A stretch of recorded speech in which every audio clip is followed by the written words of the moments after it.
എല്ലാവർക്കും സുഖമാണെന്ന് വിശ്വസിക്കുന്നു. ഡെയിലി അപ്ഡേറ്റിലേക്ക് എല്ലാവർക്കും സ്വാഗതം. നാളെ ജൂൺ 8-ാം തീയതിയും തുറന്നുള്ള ദിവസങ്ങളിലും നിങ്ങൾ ശ്രദ്ധിക്കേണ്ട വളരെ പ്രധാനപ്പെട്ട കാര്യങ്ങളാണ് ഈ ഒരു വീഡിയോയിൽ വ്യക്തമാക്കുന്നത്. വീഡിയോയുടെ വിശദാംശങ്ങളിലേക്ക് കടക്കുന്ന മുമ്പ് കൂടുതൽ ആളുകളിലേക്ക് ഇൻഫർമേഷൻ എത്താൻ ഷെയർ ചെയ്യുക, ലൈക്ക് ചെയ്യുക. ഫേസ്ബുക്കിലൂടെ കാണുന്ന ആളുകൾ ഫോളോ ചെയ്യുക. വീഡിയോയുടെ വിശദമായ വിവരങ്ങളിലേക്ക് വരാം. സംസ്ഥാനത്ത് സാമൂഹ്യ സുരക്ഷാ പെൻഷൻ ഇനി ജൂൺ മാസത്തേതാണ് കാത്തിരിക്കുന്നത്. ജൂൺ മാസത്തെ പെൻഷൻ ലഭിക്കുന്നതിന് മുമ്പ് നമുക്ക് ബജറ്റ് വരാനുണ്ട്.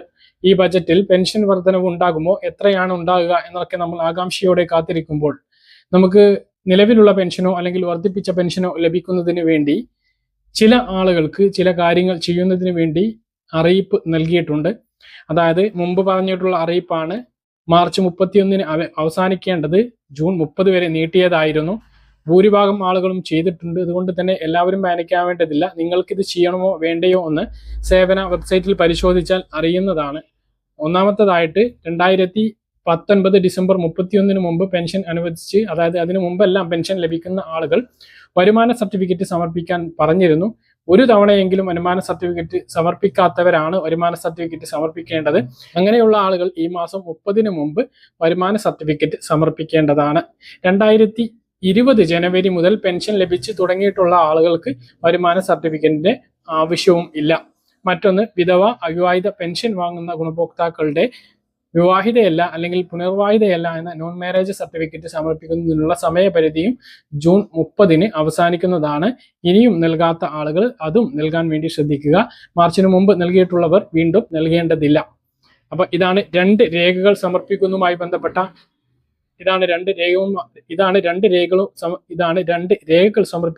ബന്ധപ്പെട്ടുള്ള അറിയിപ്പ്.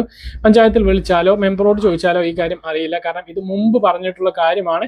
ഇതിന്റെ അവസാന തീയതി ഈ ജൂൺ 30-ന് അവസാനിക്കുന്നത് കൊണ്ടാണ് ഇപ്പോൾ നമ്മളത് എടുത്തു പറയുന്നത്. അതായത് ജനുവരിയിലൊക്കെ പറഞ്ഞ കാര്യമാണ്. ഇതിന്റെ സമയപരിധി അവസാനിക്കുകയാണ് എന്നുള്ളതാണ്. അതുകൊണ്ടാണ് ഇതിപ്പോൾ പറയുന്നത്.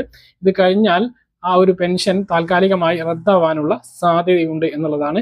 ഈ മാസത്തെ പെൻഷൻ 23-ന് കടമെടുപ്പുണ്ടാകും. 24-ാം തീയതി 25-ാം തീയതിയൊക്കെ ആയിട്ട് ആ ഒരു തുക എത്തിച്ചേരുന്നതാണ്. 26-ാം തീയതി മുഹറം അവധിയാണ്.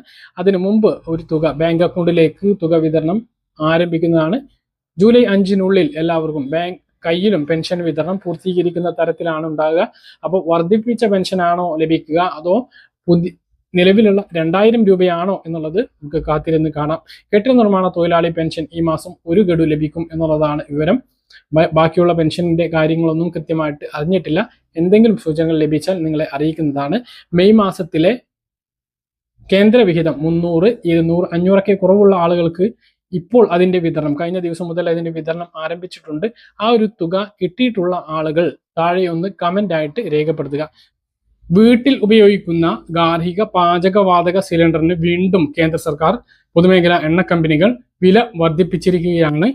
ഇപ്പോൾ ഒരു വീട്ടിലൊരു സിലിണ്ടർ ലഭിക്കുന്നതിന് 1000-ന് മുകളിൽ വില വരുന്ന ഒരു സാഹചര്യമാണ് ഉള്ളത്. സിലിണ്ടറിന് മാത്രം 951 രൂപ കേരളത്തിൽ ശരാശരി വിലയായിട്ടുണ്ട്.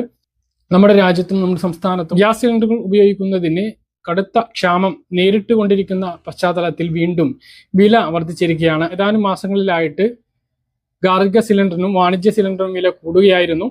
1500 രൂപ മാത്രമുണ്ടായിരുന്ന വാണിജ്യ സിലിണ്ടറിന് ഇപ്പോൾ 3200 രൂപയാണ് വില. ഇതിനോട് ചുവട് പിടിച്ച് തന്നെ വീടുകളിൽ ഉപയോഗിക്കുന്ന സിലിണ്ടറിനും വിലയിൽ വർധനവ് വന്നിട്ടുണ്ട്.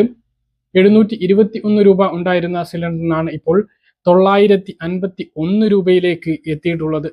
ഇന്ന് 29 രൂപയാണ് വർദ്ധിച്ചത്. വരും മാസങ്ങളിലും വർധനവ് ഉണ്ടാകും എന്നുള്ളത് തന്നെയാണ് നമ്മൾ പ്രതീക്ഷിക്കുന്നത്. കേന്ദ്ര സർക്കാരിന്റെ ഭാഗത്തു നിന്നുള്ള അറിയിപ്പും അങ്ങനെ തന്നെയാണ്. പെട്രോൾ ഡീസൽ വിലയിൽ കേന്ദ്ര സർക്കാരിന്റെ ഭാഗത്ത് നിന്ന് അങ്ങനെയാണ് ഉണ്ടായത്. പല തവണകളായിട്ടാണ് ഇപ്പോൾ വില വർദ്ധിപ്പിച്ചിട്ടുള്ളത്. അതേ രീതിയിൽ തന്നെ പാചകവാതക വിലയിലും വർധനവ് ഉണ്ടാകും എന്നാണ് പറയുന്നത്. അതോടൊപ്പം തന്നെ വീട്ടിൽ ഉപയോഗിക്കുന്ന ഗ്യാസ് സിലിണ്ടർ, ഒരു കുടുംബത്തിന് ഒരു ഗ്യാസ് കണക്ഷൻ എന്നുള്ള രീതിയിലേക്ക് കേന്ദ്ര സർക്കാർ വരികയാണ്.